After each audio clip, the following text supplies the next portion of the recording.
Hey everybody, watching Gilded Sages. Today we just, chopping it up rather having a more frank, just random kind of discussion, man. But we was just starting off, talking about how basically you have Twitter now. You have Twitter actually going to like fact check the president's tweets. And I see conversations going on in and around about it. A lot of people are happy.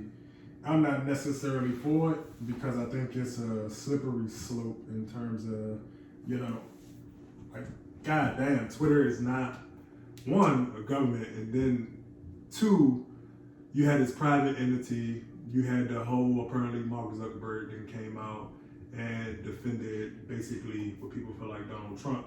But I think it's more so his stance. I'm not sure if you've seen it. I don't. I'll get into it, but I know I haven't. Yeah. So, but his stance is pretty much around not policing people's political stances in that way.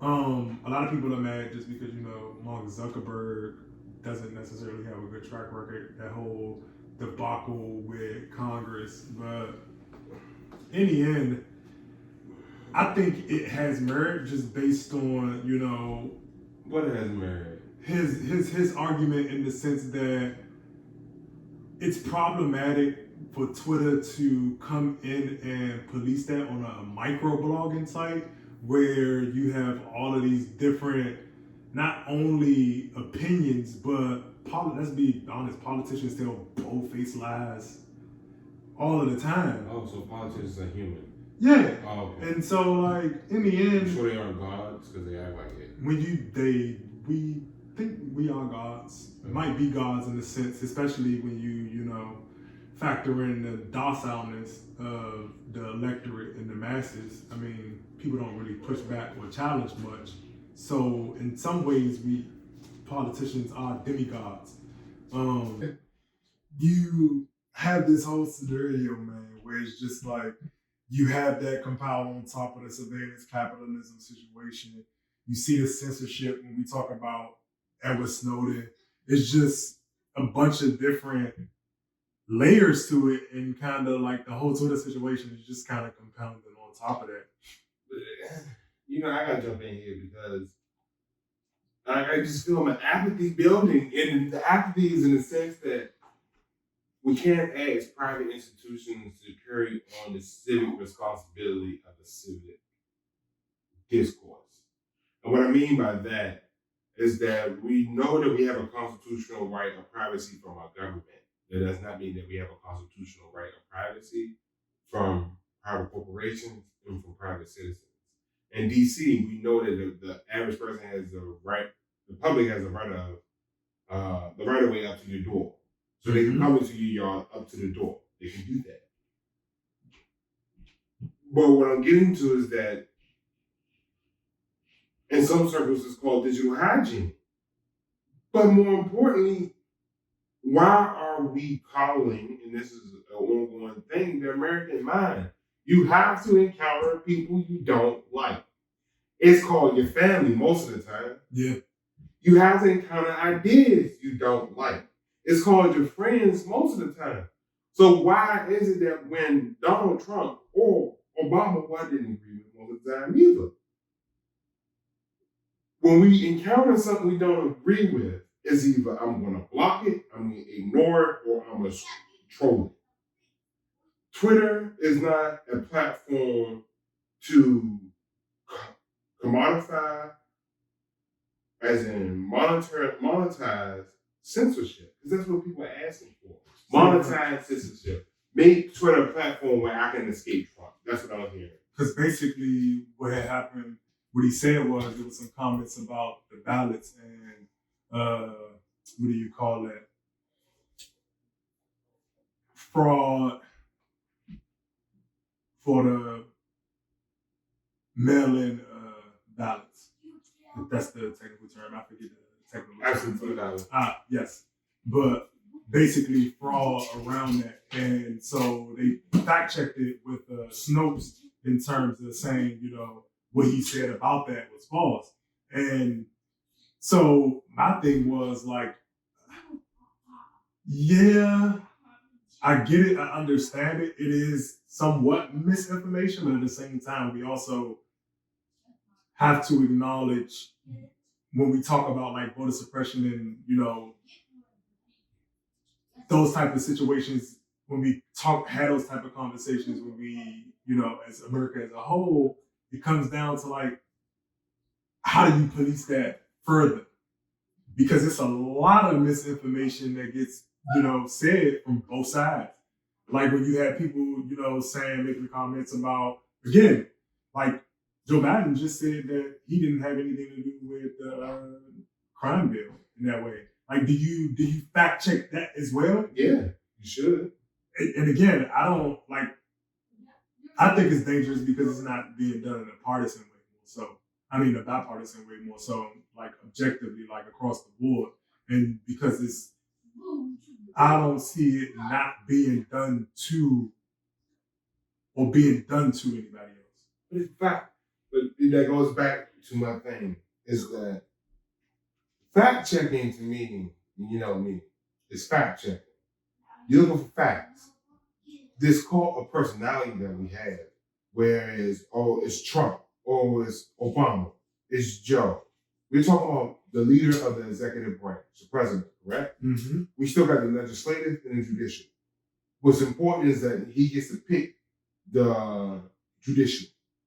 So if our court system is going in favor of the ideology, going back to the crime bill, whether it's Trump or whether it's Joe, if the ideology of that figurehead, the head of state, isn't in favor of Black and brown population, I'm kind of lost on why we're using Twitter as a straw man argument to say it's Twitter's job to censor what they're saying. It's Twitter's job to get rid of misinformation, when misinformation and disinformation is just a part of life. We have to have an educated populace, and not a populace that has a certificate, not a credentialed populace, but an educated populace that's able to go, okay, that's a dumbass idea. I'm not going to feed into it. It's that simple. It's like you got to be able to come into your mind. It's like, if I came to your house and go, put mayo on the doorknob because it makes your doorknob shiny, you would look at me and go like, what is putting mayonnaise on the doorknob to make it shiny had to do with anything? It's like, I don't know. I just heard putting mayonnaise on a doorknob makes the doorknob shiny. No, I agree because I think it also highlights that in terms of people not being informed enough to just know that these are ignorant statements and these statements hold no merit. But again, that goes back to the conversation around, I think people should be as informed that we weren't indentured servants starting off in America, but that exists. And so like, it would be weird on responsibility. Like, nah, people just, they don't want to be accountable, bro. Like, in the end, the accountability is the overall larger issue that we deal with, just because, nobody wants to have those ugly conversations. Nobody wants to have those conversations where you push back. Nobody wants to exercise those First Amendment rights or anything like that when it comes time where those things had consequences. So in the end, you're left in a situation where people just want that accountability to be pushed off to the side. People don't want to have to be the bad guys. People don't want to have to actually advocate in a space where there might be consequences for what it is that they're saying. So I think that's the main reason. But again, it's just dangerous because once you do that, once you give up that power, you have to not only work to get that power back, you have to then nurture that power in terms of being able to, advocate in certain spaces or in a certain way. Well, we know policy isn't written in ink, it's written in blood. Like, those of us who follow policy, who follow history, who are students of society, who pay attention to institutional lives. This is the extent from Twitter being a private entity that's being asked to do a governmental function that even we don't want our government to do, which is, to your point about free speech, is censor our speech. Speech is a very democratic process. It's a natural process. Speech is integral to who we are as people and is a form of our expression. And that's why I go back. It's important that we teach. And I talk about social capitalism, social capital. Now it's just about socialization. The way we're socializing in our digital spaces, in our real world spaces, that we allow in this digital space to have such an impact on real world activities, in which we know this digital space is augmented, is based upon algorithms, is based upon what's popular, not necessarily what's nurturing and helpful and informative, to give the power, and I'm speaking on the de facto, because once something goes into law and de jure, we never know when it will.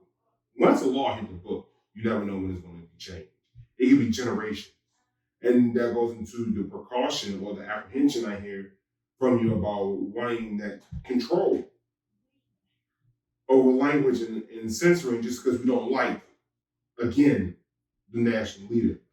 But what I keep coming from is because in my personal life, I'm kind of stuck. And I'm stuck in the sense of this understanding that there is an undercurrent of America that understands how to put the institutions together, the corporations that people don't like but buy from, how to package the policies that people would rather have a certain face in front of, in the sense of loans. We don't like Trump bailing out the banks, but we don't like Obama bailing out the banks. Everybody doing this. Everybody's serving the same class of people. And serving the same class. Go ahead. No, I wasn't going to topple on that. It's just, in the end, people pick and choose what it is they like or don't like based on how it's delivered. And exactly. And that's where the accountability comes in, is that I'm accountable, and I'm saying I take it on the character of this disembodied third of the masses. And what I mean by, I'm not speaking about any individual, but I'm speaking about the herd mentality that I see. And in the sense of, people don't have the strength to be free because they want guarantees. Yeah. And the guarantee is that I'm going to say what's appealing and I'm going to say what's likable because I want to be liked. Whereas for me, I didn't know it was unusual to spend a whole summer going to the movies by yourself. I like my own time. That's also because I'm a curious person, and when you're in a group of people, it's like whatever the group wants to do, you have to do it. If you do your own thing, then you're just an a-hole. You get kicked out. Oh, well, then I just leave anyway, so it doesn't matter. But my whole point is that in politics, you need that. A leader has to do that. The wisdom of the masses doesn't necessarily equate to the wisdom of an individual who's been paying attention to the underlying factors. And the underlying factors that gave us the symptom that is Donald Trump is the inability of America to face itself. Yes. To look in the mirror and say, yes, this nation was built upon slavery, servitude, racism, and basically duplicitous labor laws. Yes, this historical legacy continues to play out within our judicial system, within our business sectors, and so forth. Because to that point, I see a lot of conversations around the George Floyd situation and people trying to make it about Trump mobilizing racist cops. And it's like, son, no, that has been a consistent narrative, a consistent reality, a consistent truth since we've been here in America. And to your point about not wanting to face that reality and face that narrative, that is the whole underlying cause. Until we can have a conversation about, what actually led to that. Because I would argue that, no, Joe Biden is probably more responsible for that because of how he incentivized states around that type of behavior in terms of locking black men up, which is which is the whole issue with the crime bill situation. It's like, no, you didn't touch anybody or you didn't say it out your mouth vocally, but you wrote a policy that incentivized making money on black guys. Yeah. So you perpetuate that even if a person might not be racist. Why? Because it's money in it. But there is money in it, but for who is there money in it? Because it isn't money in it for the average white person. No. It comes from their taxes. It comes from our taxes. And it's funny that you have to pay taxes to the prison, your family, when you use that same money to help out them. And that's where I go to the Dark Knight when the Joker is suspended over the air, but he has the crews, the two boats, one with the criminals and the other. And it's just like that labeling that we do, oh, you're a criminal, which basically in imagination means, oh, you're an other, so I don't have to think about you. It's very easy, and I've been over here thinking how to phrase this, but I'm just going to say it. Do you think the rich white man can be an scapegoat for racism? On my end, I would say yes, the rich white man can be an scapegoat for racism. You asking me, do I think rich white men can be, not are, but can be an scapegoat for racism? Yeah, absolutely. And because I think they are the scapegoat when people make comments like, oh, rich white men, the patriarchy. I think that's a scapegoat because we need to also address how white women feed into the patriarchy, how black people feed into the patriarchy, how immigrants feed into the patriarchy, how everybody literally feeds into the same patriarchy that they complain about. I've had people tell me that, oh no, you need to lighten up off of Joe Biden and not have this conversation. It's like, but you're going to be the same person to tell me, oh, old white men are so bad. Are they really? You are just as bad, if not worse, because you're telling me, a person who's affected directly by these people's decisions, to not talk about it. So I really don't have I personally feel like the bottom rank of society has way more in common with that abject poverty and that super richness in terms of being the extreme others. Like nobody really cares about the abject poor, and because the wealthiest of the society never really show themselves, they're like off in this imagination. So when people start talking about they, it's like, who do you mean by they? I'm talking about wealth. I'm talking about those bodies that move institutions. That's what I mean by they. And unfortunately, it's centered around whiteness because they are the majority in that terrain. But to your point, again, you can talk about all different colors and kinds of elites. Indians, they have disgusting elites. Africans, disgusting elites. White people, disgusting elites. Asians, disgusting elites. But nobody wants to have that conversation, and nobody wants to talk about how people make these trade deals all across within the global economy. So if I'm aware of this something, when does it get to a point where it's like, you know what, I can't make a deal with this person because everybody's complicit. And my biggest thing is, to your point about like Joker, which is why I love him as a character, and Bane is like, son, the masses are savages. Y'all are heathens. And I have more in common with the rich white man or elite in the sense that I just want y'all to admit y'all just as heathen as us, who chasing the power. Because we talk about people who chase power as these heathens or careers, which I have an issue with, but it's hard for me to, have certain conversations or even mount pushback when the same people who are critiquing these people or quote unquote criticizing these people are doing and playing the same game. That's where you have true bipartisanship and true characters. When you have people who stand for principle and not stand against other things, that's why I'm telling you now, if anybody ever try to invite me to a protest, I'm going to tell them, if it's not a block party, I'm not coming. A who? or a block party. If the protest is not a block party, I'm not coming. If by the time I'm pulling up, I don't smell grilled meat, whether they veggie or not, I'm not staying. And people think that's a joke. It's like, no. The problem is, in going with the George Floyd, the only time a black man is seen in America is when he's been in prison, he's entertaining, whether that's sports, whether even in politics, because Obama was entertainment for most people. Yeah, Whether still is. Entertainment, he's dead. So you get tired of seeing what people say represents you, either entertaining, pleading for forgiveness, or dead. I'm not going to no protest where on the front everyone is getting along, like when we had the protest occupying DC, but behind the scenes, the POC, the non-black POCs arguing for one thing. The black Africans are arguing for one thing. The black Americans are arguing for one thing. And just like there is no base, there is no consensus, because no one wants to pick up the trash on Tuesday.